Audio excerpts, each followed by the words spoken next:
Okay, I think we have mostly the ones that were in the waiting list. So, good evening, everyone. My name is Arali Rodriguez, and I will be the host of this amazing event.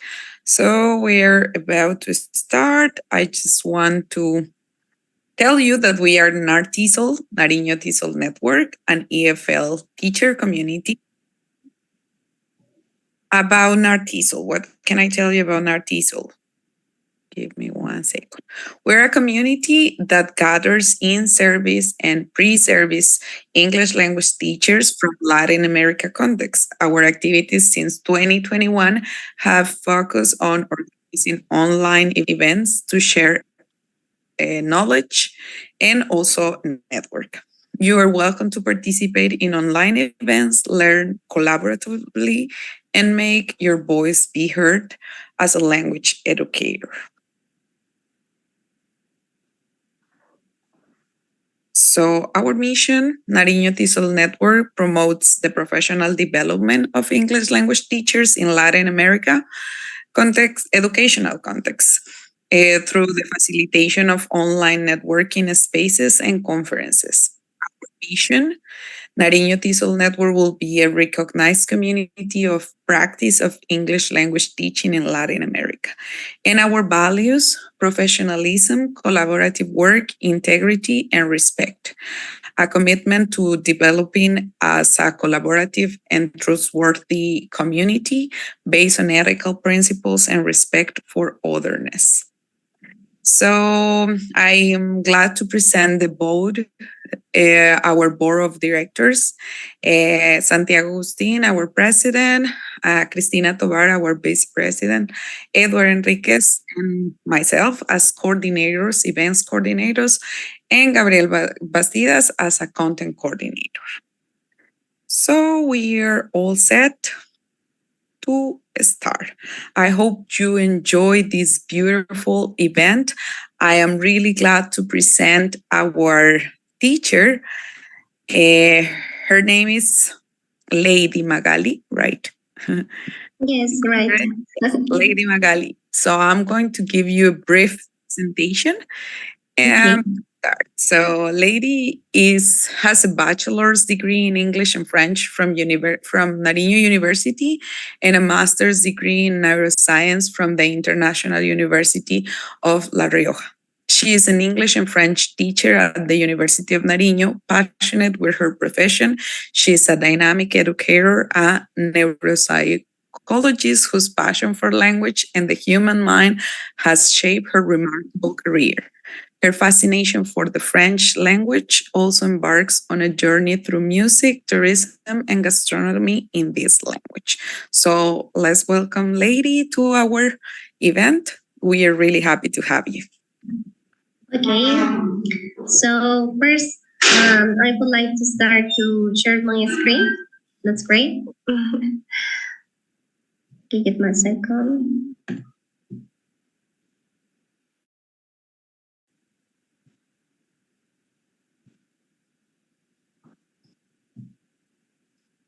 Okay, so everybody can see my screen? Yes, we can.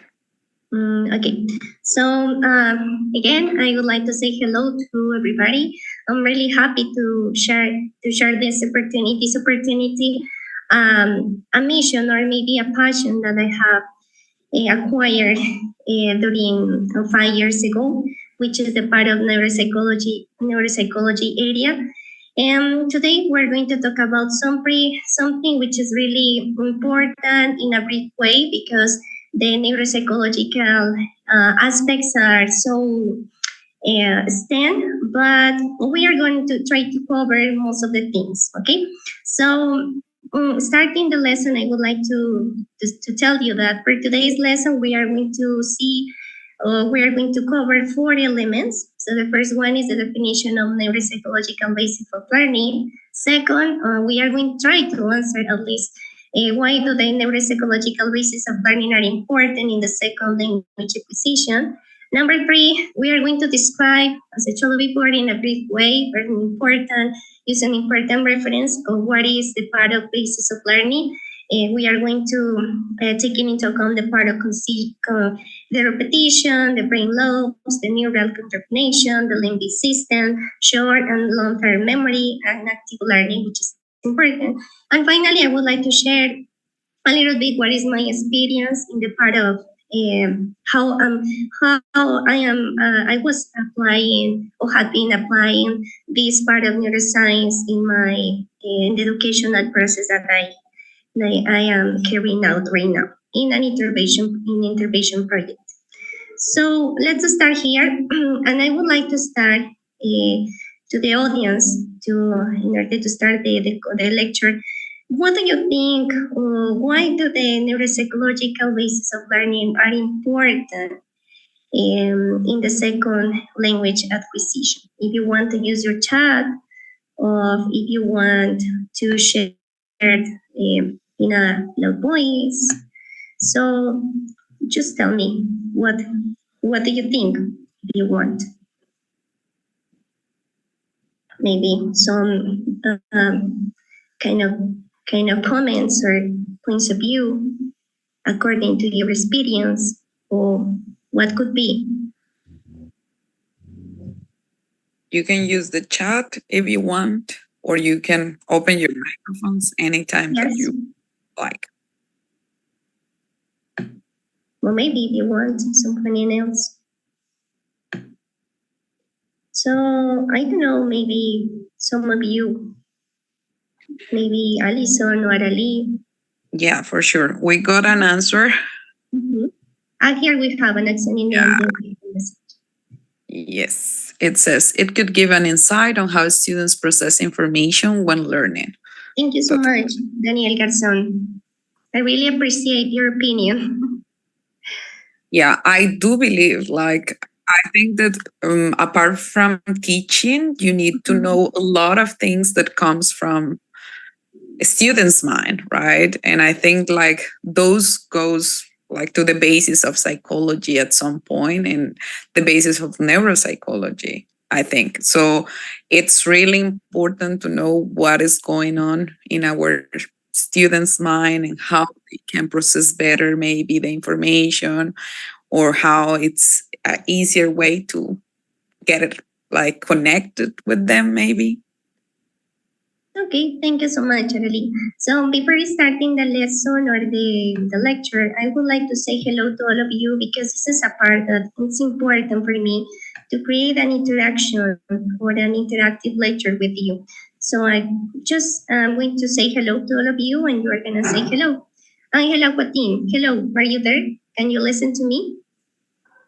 Angela Quatin, Angie Fajardo, Carlos Julio Villota, Charpoelán, Claudia Ordóñez, Cristian Andrés Martínez, Daniel Garzón, Daniel Hernández, Darlene, or maybe you can say raise your hands using your emojis. Okay, hello, Carlos Julio.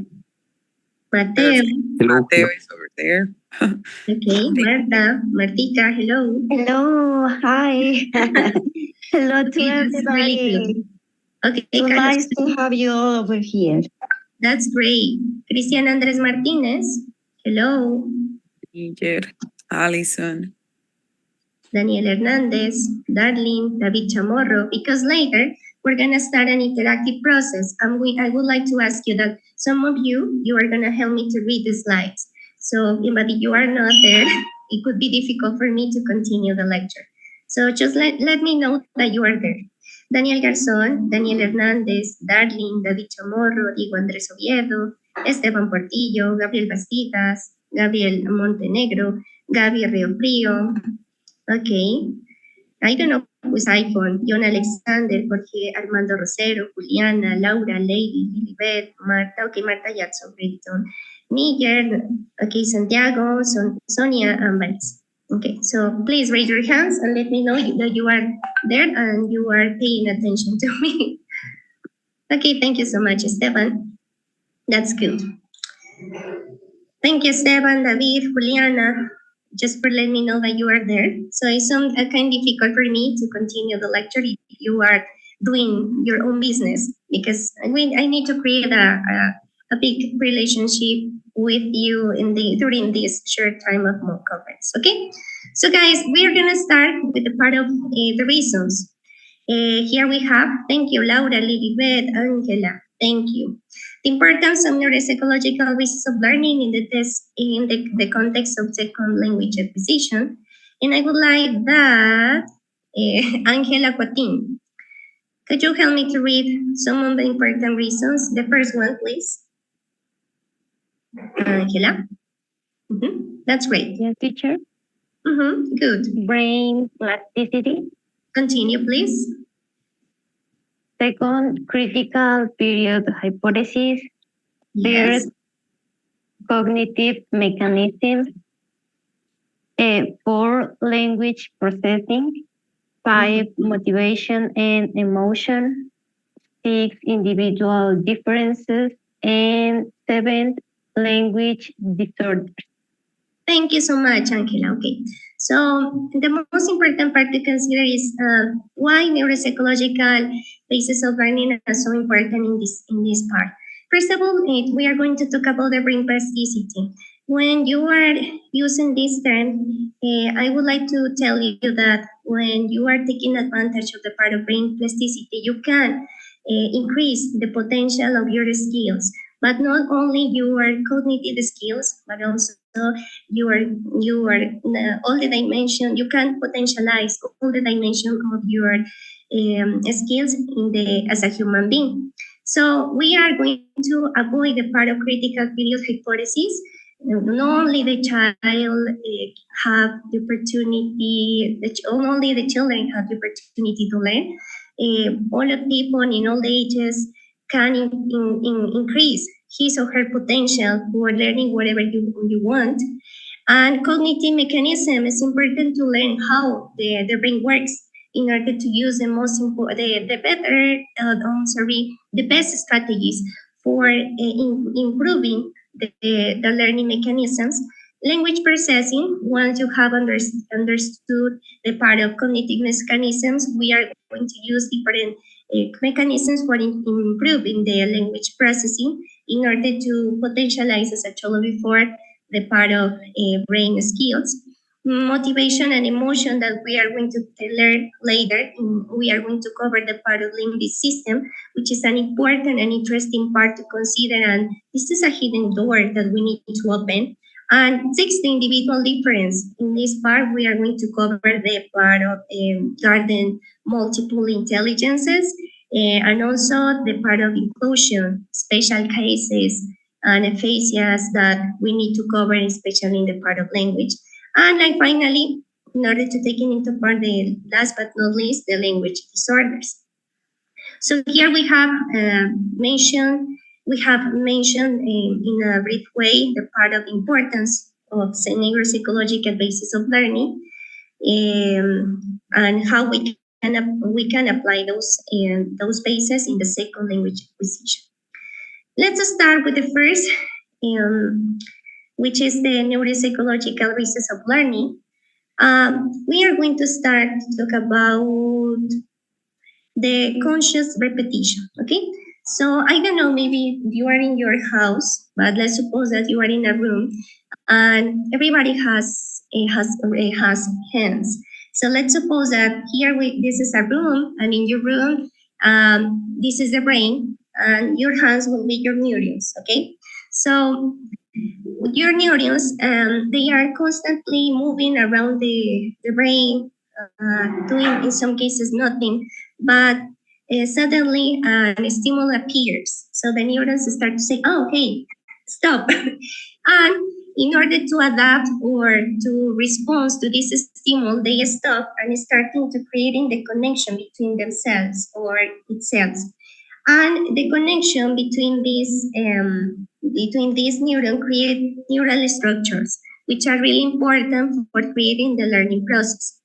So, and I would like to clarify that. Angie Fajardo, would you help me to read the first part of the slide, please? Are you there, Angie Fajardo? Yes? Yes. Repetition, please. Why is important repetition?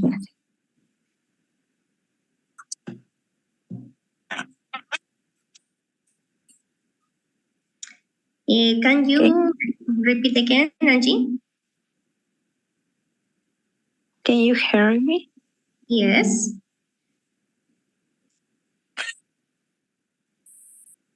Okay, that's not possible here. Can you hear me? Yes. Okay. So, Angie Incapier, help me please, because Angie Fajardo has problems with her microphone. Angie, are you there?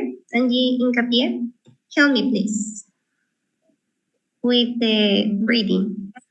Okay, repetition is important in neuroscience because it is intrinsically linked to the brain's ability to change, adapt, remember, and optimize its functioning by repeating information or experiences. The brain reinforces a neural connection, facilitates memory formation, and promotes long-term learning and skill acquisition. Okay, acquisition, well done. Carlos Julio Villota, help me with the statements, the short statements here. Okay.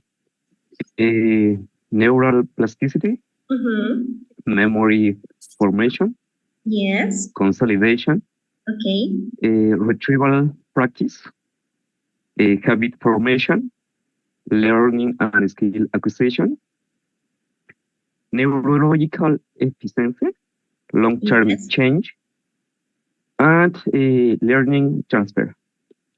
Okay, thank you so much, Carlos Julio. I really appreciate your participation.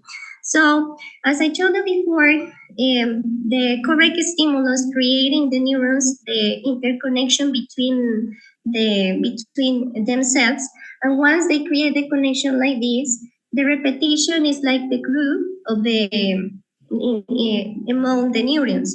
If you don't repeat information, there is no a strong creation of the structures, and for that reason repetition, and also I would like to apply discipline, the discipline habits also reinforce the part of the learning process.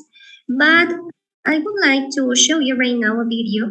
In this video, we are going to consider something important and why we are going to cover the part of the forgetting curve, and also for what we are going to discover the reasons for why we need to forget the things. And also we are going to cover another important techniques on spaced repetition, which is really important for considering that part. I don't know if you are watching my screen. Yes, no? Yes. Yes, we're Okay, so we are going to see just a few minutes this video.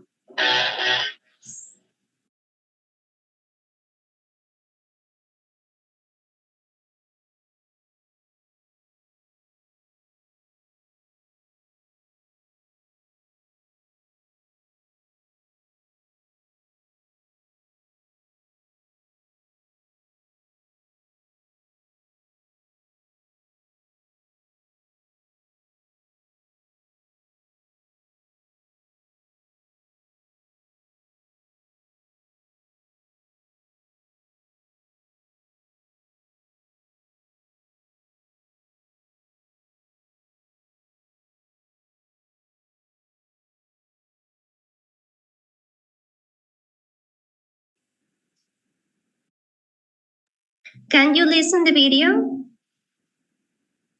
No, Dear? No, Yes. teacher. No, teacher. No, lady. Sound? There is no sound. No, sorry. so you need to share the sound also. Yes, we have. Right now. Wait a second and restart again. Let me know if you. Yes, we have. Yes. Yes. 11 secrets to memorize things quicker than others. Have you seen the movie Limitless? I don't know, I forget. If you have, you probably remember the main character who found a special pill that allowed him to recall all experience and knowledge and use it whenever he needed to. If only this were true. We learn things throughout our entire lives, but we don't know everything because we forget a lot of information. Why does this happen? How can we remember things much better? Well, Brightside will tell you about some simple memorizing tips and a universal formula that will retrieve any information from your memory when you need it. For starters, let's talk about why we forget things. Your brain is like a hard drive. The space is limited. Remember Sherlock Holmes? He couldn't name all the planets of the solar system. This was not because he missed school or something like that, but because he was too smart to have such irrelevant information in his memory. He deliberately erased facts he would never need. This is what your brain does. It protects you from overloading with information. That's why all new data is stored in the short-term memory, not the long one. So if you don't repeat it or use it, you forget it very quickly. A German psychologist, Hermann Ebbinghaus, researched the memory and its mechanisms. He described the forgetting curve, which shows that just 1 hour after learning something new, we forget more than half of the learned information. I'm sorry, what was that? Anyway, 1 day later, we remember only about 30%. Well, you can see where this is going. So, how to remember everything? There is a memorization technique called spaced repetition. To keep some information in your head for a longer time, you need to try to put it into your long-term memory. Forced memorization is not very effective in this case because your brain can't make sense of the information quickly and form strong associations. Here, it all depends on the reason why you are learning something. How to memorize something quickly. The first situation is when you need to learn the information quickly, use it once, and forget most of it. This looks like a typical exam preparation, right? If you've been in a situation where you had only one night to prepare for an exam, give this video a like. To memorize something quickly, repeat the information right after learning it. The second repetition should be after 15 to 20 minutes. You don't need to return to the information between repetitions. Just rest and do something different. Let your brain relax. Repeat the learned material the third time after 6 to 8 hours. And you should have the final repetition 24 hours after the first contact with the information. Try this method next time you need to memorize something quickly and tell us how it worked in the comment section. Don't forget. Now, how to memorize something for a long time. If you want to remember things for a long time, you need to extend the memorization period. Here's the memorization plan. The first repetition should be right after learning, just like in the previous technique. Repeat the material after 20 to 30 minutes. And here, things are different. The third repetition should be only after 1 day. The next one after 2 to 3 weeks. And the final round is after 2 to 3 months. This way, you can learn something for a very long time because the brain thinks that if you return to the information, it means that it's necessary, so it doesn't get erased. Okay, so after watching the last video, I would like to highlight something that the video showed us. It's important, the repetition, because we can consolidate the neuron connections and also try to do those connections stronger than the rest one. And the repetition process is also a discipline and a habit that you need to develop if you want to remember the things for a long time. So later, I'm going to explain you the concepts of long-term and short-term concepts. So here we are going to continue with this part.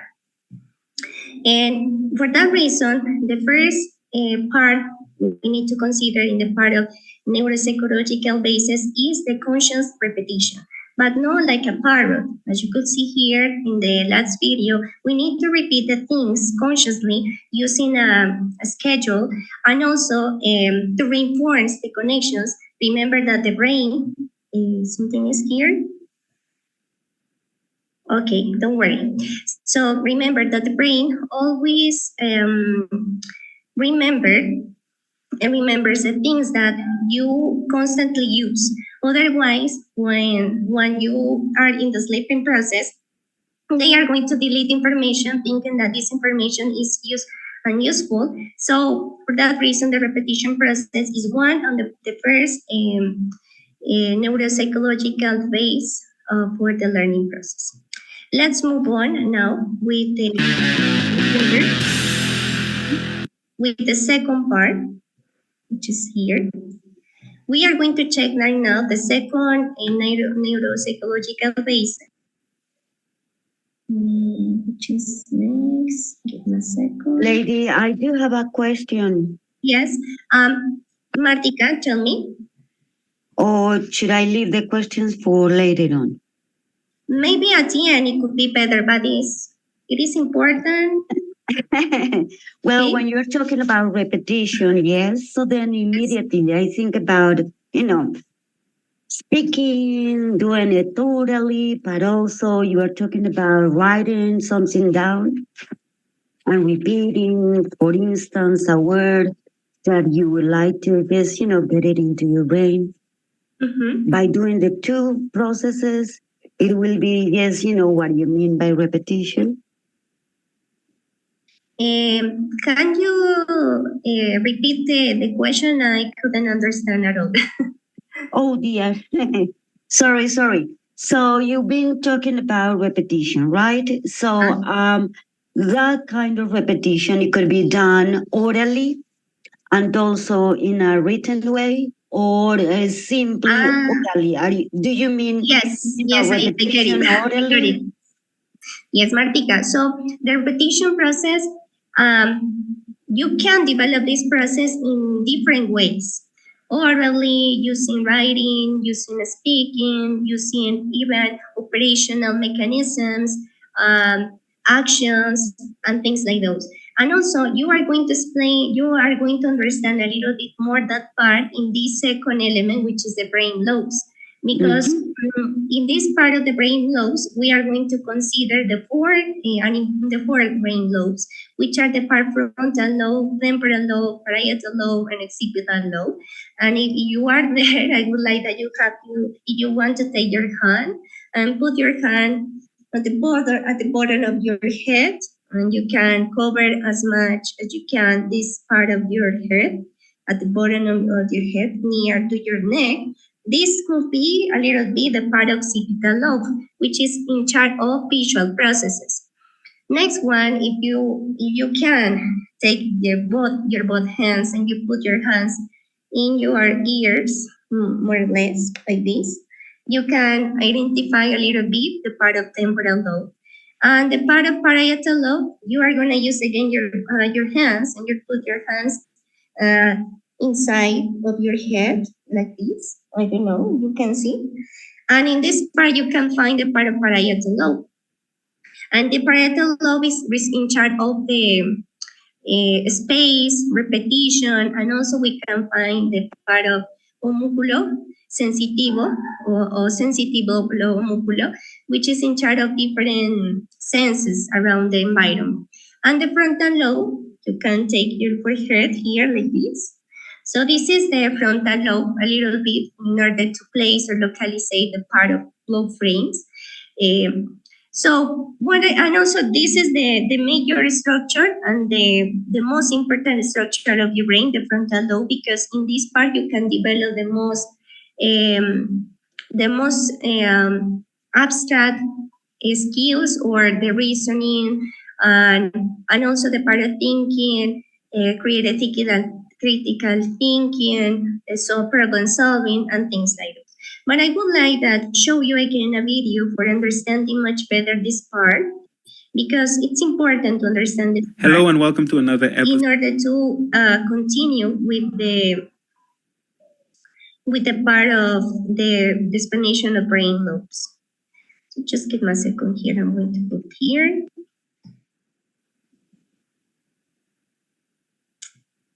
Essentially make human beings human beings. So let's take a look at the four lobes of the cerebrum.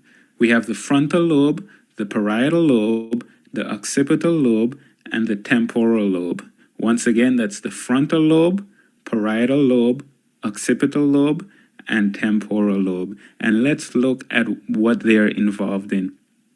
The frontal lobe is involved in processes such as reasoning, planning, speech, movement, emotions, and problem solving. So these are the types of things that are happening in the frontal lobe. Then we have the parietal lobe, which is involved in movement, orientation, recognition, and perception. The occipital lobe, which is involved in visual processing, and this is why sometimes if you get hit to the back of the head, you see stars and so on. That has to do with visual processing. And then we have the temporal lobe, which deals with auditory perception, memory, and speech. So as you can see, there are a bunch of intellectual functions that are being controlled by the cerebrum of the brain, and we have a general idea now of what regions are involved in what types of processing.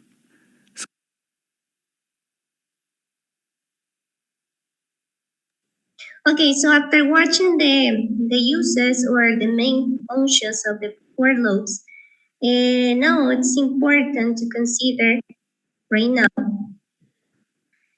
how we can apply this theory to the learning process.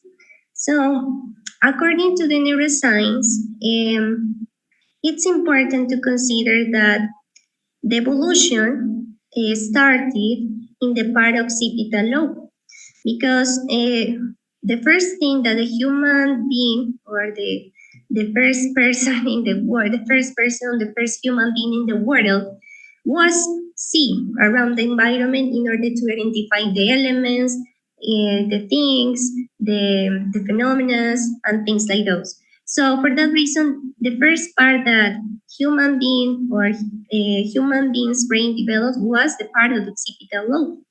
Later, once the human being identify or recognize the part of visual scenery, he continues developing the part of temporal lobe. It means that a human being started to hear or listening around the environment the different sounds of the nature. So the first or the second part in the developing process of the brain was the temporal lobe. Later, continue the continuous. We are going to continue with the development of brain was, and it takes place in the part of parietal lobe. And in this part, a human being is starting to analyze the space, the time, identifying the day and the night, and also creating the understanding the space and the time. He started the connection or the creation of things, and also that's the part in which the starting part of in which the human being start the creation of hunting or the creation of creating a process for feeding. Okay, so once he identified the part time of space, he starting the process of thinking. And later, the final part was the frontal lobe, which is the problem solving, the creation of the problem solving. And in this part, the human being is starting to create a comfortable lifestyle. So creating a hunting, building a house, and also taking advantage of his environment, taking into account the nature and things like that. So taking into account the evolution and according to the learning process, the most important thing we need to follow a flow or a chain in the learning process. First, if you want to teach something, you need to start with a visual, something which is visual. Later, you are going to stimulate the part of temporal lobe with something which is with music or stimulating the part of learning process. Later, we're going to start in the parietal lobe, which is the practice. So we're going to practice doing different things. And the final part is the exams, the presentations, and the assessment aid. Okay, so this is the chain that you need to follow if you want to respond or you want to continue the nature of the normal change that the evolution follows. Okay, And also, here we have another important things to consider in the parts of the brain of the lobes. Daniel Garzón. Daniel Garzón, are you there? Yeah. Yes, can you help me to read the first statement or this paragraph, please? The brain lobes. Brain lobes. Okay. The brain lobes are important in the learning process because they collectively support various cognitive functions necessary for acquiring knowledge and skills. Learning often requires the integration of sensory information, memory formation, emotional engagement, and higher level cognitive functions, all of which involve the different lobes of the brain working together. Understanding the roles of these lobes in learning can inform educational strategies and help individuals optimize their learning experiences. Thank you so much, Daniel. David Sandoval, could you help me to read the first statement, multisensory integration? Yeah, give me a second. The first one? Yeah, multisensory integration, please. Okay. The brain's ability to integrate information from different senses, like sight, sound, touch, etc. It's crucial to comprehensive learning experience. Thank you so much, David. So in this part, I would like to tell you that as Martika told me or asked me at the first part of this lecture, we can repeat the different process taking into account the functions of the different lobes. So we can repeat in different images in order to stimulate the part occipital lobe. We can use different audios or recordings using the part of temporal lobe. We can start in the practical abilities, not only the procedimental skills, but also the cognitive skills using or stimulating the parietal lobe. For example, doing exercises, not only in a cognitive way, but also in a physical way to stimulate the part, and also how to stimulate the part of frontal lobe, doing as much as possible presentation, the exams in order to create enough feedback and so on. So, and I would like to highlight something, guys. There is no, or there is a clearly we can say that it's not true that we only use the 10% of our brain. That's not true. We always use at least the 100 or the 90% of our brain, because as you could see here, the initiation process is starting in the occipital lobe, continuing in the temporal lobe, continuing the parietal lobe, and the process finish in the part of frontal lobe. So that's not true when someone who are in this last research told us that we only use the 10% of our brain. That's not true, that part. And in this case, we can integrate the information through multisensory information. So for that reason, it's important to stimulate in all the time using different stimulus and new and curious stimulus for stimulate or create a stimulation in our brain. Okay. Claudia Ordóñez, I don't know if you want to help me to read this part. Yes, teacher. Executive functions. Yes. Executive functions. The frontal lobe with its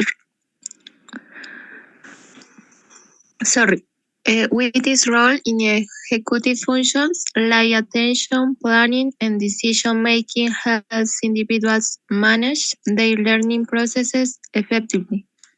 Thank you. So executive functions, so that's the part that we use when you want to solve problems. No, the planning, the attention, the decision making skills help us a lot of when you want to make a decision.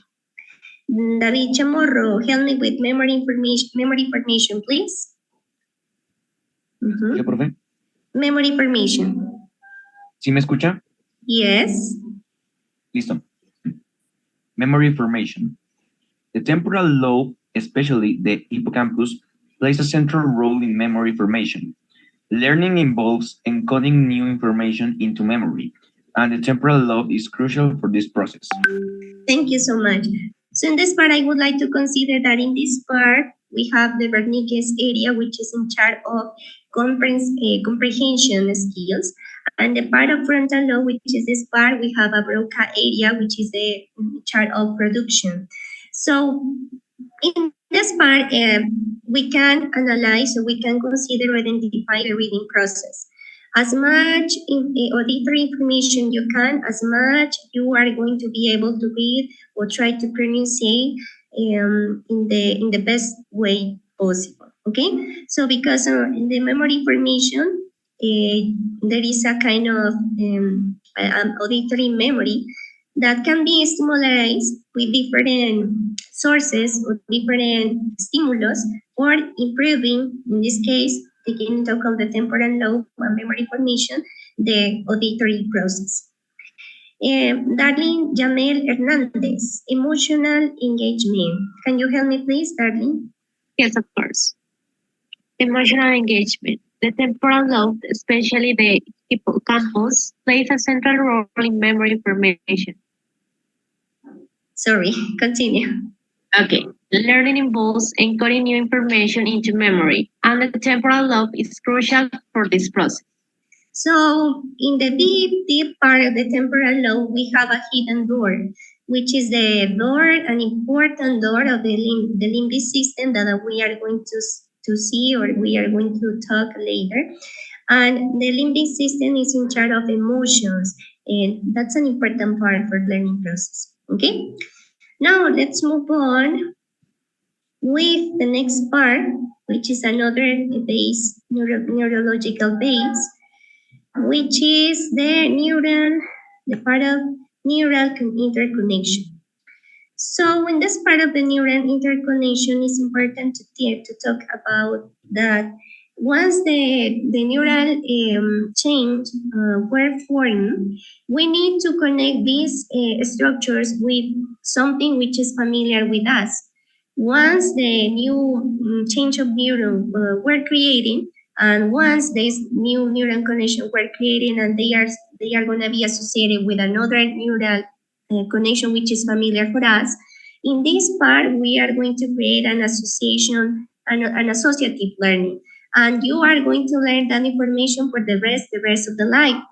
And also, neuron connection refers to the dynamic connectivity, which is really important or critically important in the learning process for several reasons. First of all, information processing, because as much neural change, well structured you have, as much intelligence you are going to acquire.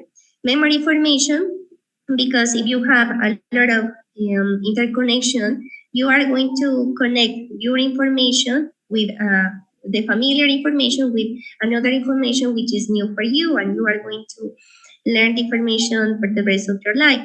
Long-term potentialization, I would like to explain you that the long-term memory is like a space in which you are going to store all the information that for the rest of the life. It means that in the brain, I'm going to explain you later, we have two boxes. I'm going to talk about that. The short-term memory, which is a box which is really small, and another one which is a long-term memory, a long-term box which is really big. And in this box, we store all the information, and you are not going to forget information for the rest of the life. So creating the neural connection and associated with something which is familiar for you, we are going to potentialize this part. Pattern recognition, because while you're repeating and repeating the information, you are going to follow the same way. Generalization and transfer, so the neural connection is going to transfer the information, the new one to the familiar one. Feedback and this part of error, give me a second.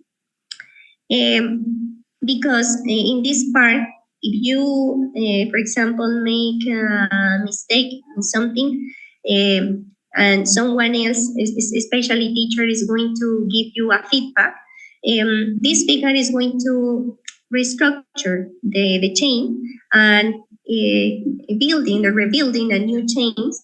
And this neural connection is going to connect it with something which is familiar, and the new connection, thanks to the feedback, is going to create a big one, as you could see here in this draw. Flexible learning, because we can associate our learning with the things that you consider are familiar for you.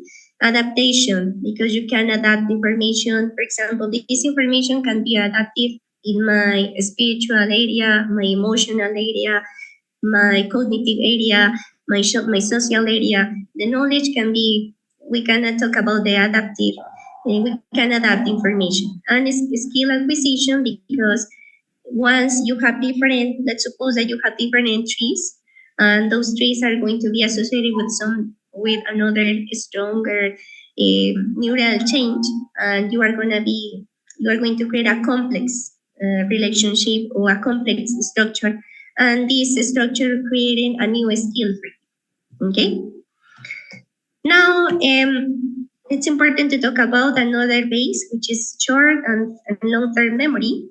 And I would like that Diego Andres Ubiero, would you help me with the introduction of the statement? Diego Andres Ubiero?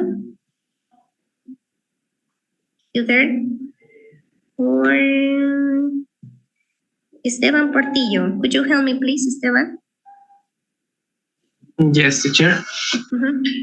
Short-term memory and long-term memory are essential potential of the learning process. Short-term memory facilitates active information processing and problem solving during the learning task, while long-term memory is responsible for the retention, transfer, and application of knowledge and skill over the long-term memory. Both types of the memory work together to make learning effective and adaptive. So in this part, I would like to return to the concept that I mentioned before. In our brain, let's suppose that's something that I would like to give you an example. We have two boxes, the first one, which is the short-term memory, and the other, which is the long-term memory. As a teachers, how is the role taking into account this theory to transfer the information that you are going to acquire through your senses? It means your eyes, your ears, your mouth, and also when you touch something, all the information that you acquire through different senses in the environment, transfer this information to the short-term memory, to the long-term memory. And how you are going to transfer this information? Through repetition. That's the most important thing, to transfer the information that you acquire. And also, it's important to consider that the information that you have in the box of short-term memory is something is here. Okay, don't worry. Okay, don't worry. So, okay, I'm going to restart. I would like to highlight the information that you have in the short-term memory last 10 seconds or even 5 seconds. So if you don't repeat the information that you have in the short-term memory, this information is not going to pass to the part of long-term memory, which is a big space, enormous space with a lot of information. And with once you have success in the part of transfer the information to short-term memory to the long-term memory, you are going to guarantee the learning process for your students. And also it's important to develop this part because we can, Diana Estrella, we have another reasons to develop the part of short-term memory and long-term memory because, Diana, can you help me, Diana Estrella, to read those statements?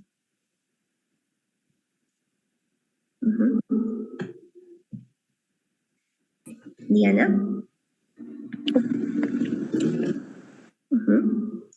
Could you hear me? Yes, Diana, continue. Could you repeat what item that I read? The first one, the small ones, the items here. Okay. Problem solving. Give me a second. Yes. Continue. Problem solving, adaptive learning, Yes. information processing, working memory, learning transfer, continuous learning, and finally, language acquisition. Acquisition. Okay, thank you so much.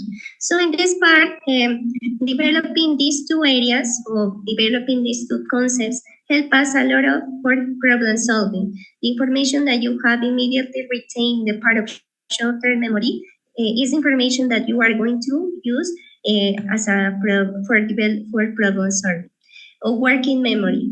Talking about the working memory is the same to say that short-term memory. Also, it's important to consider the learning transfer. As I told you before, we need to transfer the information through the short-term memory to the long-term memory. Continuous learning, because this is a process that you are going to repeat and repeating constantly. And language acquisition, because the first group or set of words that you learn, especially in English, they are going to be stored in the part of short-term memory. As a teacher, what is our work, our job? Transfer those words to the long-term memory through different activities. And later I'm going to explain you how. Okay? Let's move on with another base of neurological or neuropsychological base, which is active learning. And in this part, Carolina Castro, can you read please this part, the active learning, Carolina Castro? Yes, teacher. Active learning? Active learning is important because it transforms. Yes. Okay. Transform education from passive listening and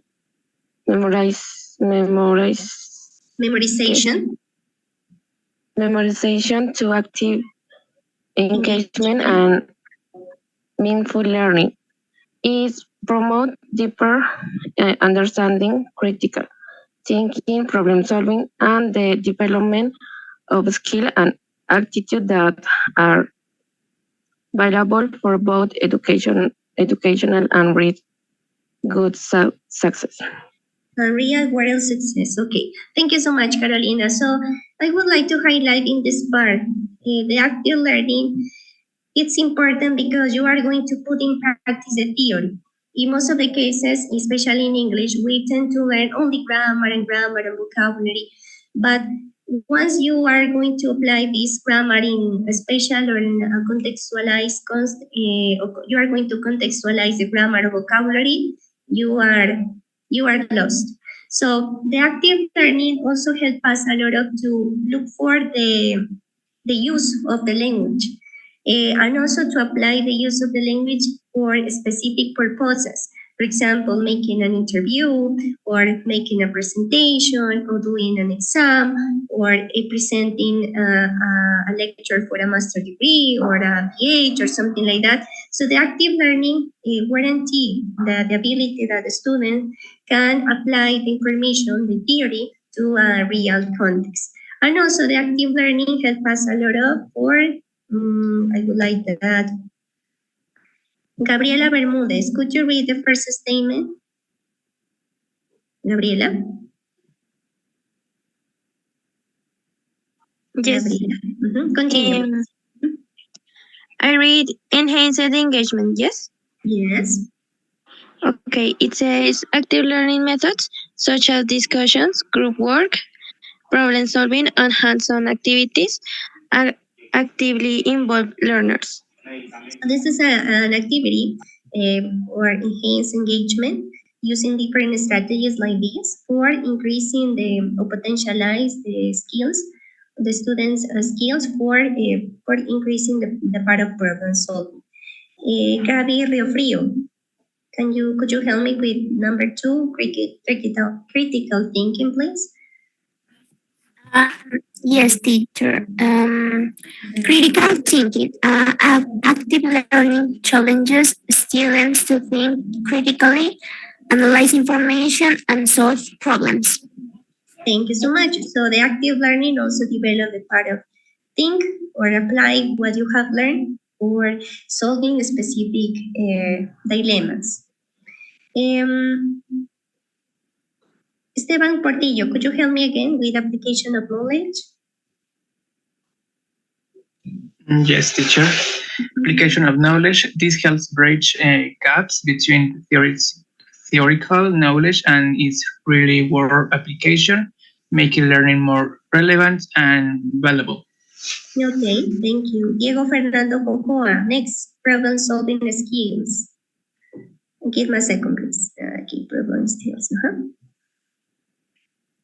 Diego Fernando Cocoa, problem solving skills.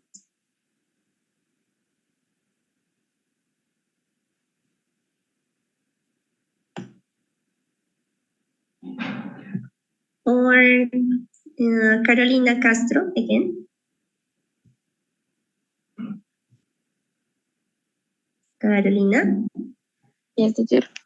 Tell me, please. Problem solving skills.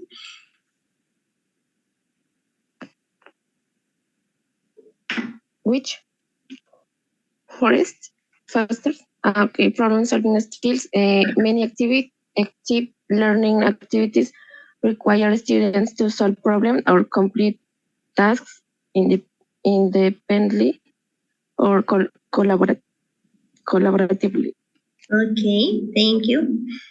Angela Cotin. Yes, teacher. Foster and growth mindset. Active learning encourages learners to view challenges as opportunities for growth rather than as obstacles. Okay. Cristian Andres Martinez, the last one, promotes inclusivity. Promotes inclusivity. Active learning methods can be inclusive and accommodate diverse learning styles, abilities, and Give me a second. Yeah.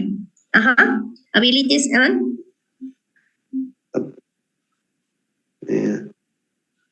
I can see it. Okay. Abilities and backgrounds. Okay, so as you could see here, the active learning makes give us the opportunity to apply the theory to practice, developing different skills or potentialize students' skills, and foster a growth mindset because we can encourage through the theory to solve different problems in a real society. Okay, so now I would like to summarize what I was talking about. I would like to mention all of the 4 or 6 neuropsychological bases that I would like to mention. Give me a second to give a brief review. So the first one was repetition. So it's important to create repetition for creating complex and well-structured neural structures. It's important to stimulate the brain lobes, the occipital lobe, the parietal lobe, the temporal lobe, the frontal lobe for creating the process of nature myelinization process in the brain. It's important to create neural intercolation, so try to associate the familiar information with something which is new. The limbic system is important to consider that in the parietal lobe there is a hidden door which is you can open and we can find the limbic system, and in this part we can find the hippocampus. On the hippocampus you can stimulate with emotions. So the emotions are really important for understanding, for increasing the learning process. And I would like to ask you, for those who are here, have you heard the quote, la letra con sangre entra? Yes or no? No sé, that's a little bit old. Yes. Yes? In 10 or maybe 20 or maybe more years ago, In most of these educational institutions, teachers used to this quote, la letra con siempre entra. And can you tell me what kind of emotion or feeling do you perceive in this quote? Suffering. Yes. Another. Fear. Fear. Well done. Another. Expression. Yes. So in most of the cases, we can perceive which is fear. And yes, that's an emotion, but that's not a positive emotion. This is a negative emotion. So for that reason, the community, or the educational community at that era, point of year, learn the things through fear. But in this part of the neurological system, we need to learn the things no because of fear. You need to learn the things because motivation, patience, happiness, and positive emotions. And you can produce those different emotions through different experience or activities. And if producing different emotions, you can open a hidden door, which is in the limbic system, and you can effectively learn all the things, because in this the hippocampus happens a process which is we can find the memory, different kinds of memory, and also this is a door which is direct to the long-term memory. So creating a lot of emotions through the learning process also guarantee that your students are going to learn a lot of. The part of short and long-term memory, as I told before, we have two boxes. We need to transfer the information to the short-term memory, to the long-term memory, and the active learning give us the opportunity to apply the theory that you have learned in a classroom. Now, I would like to show you how, in my case of in the process of teaching, I'm applying the part of those neurological or neuropsychological bases through this project, which is an intervention project, which is I'm developing this project in the University of Nariño, and I'm teaching culture, regional culture, or Pastusian culture, through different experience.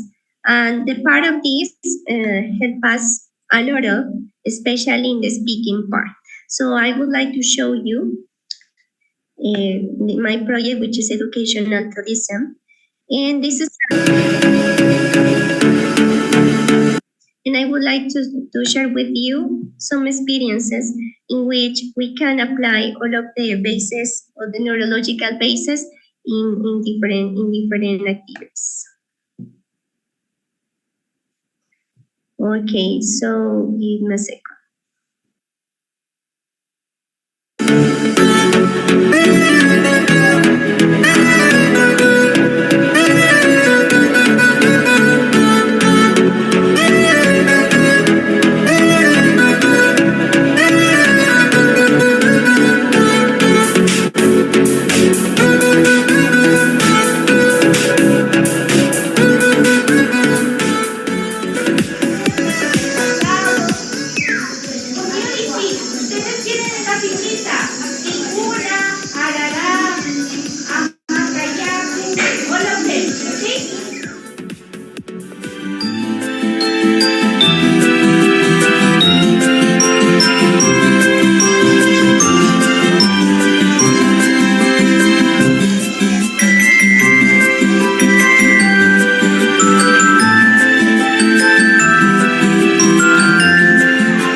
Here we have this is an experience in the language center. And now I would like to show you another experience, which is in another place. In this part, I'm going to associate or stimulate the different parts of the brain through using or visiting different places in the city for learning English. So let's check this part.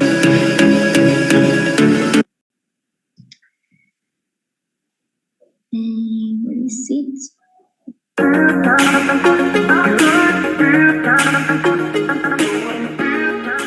1, 2, 3. If you are angry, stop your dibujar una sonrisa en su cara y vamos a subir las manos.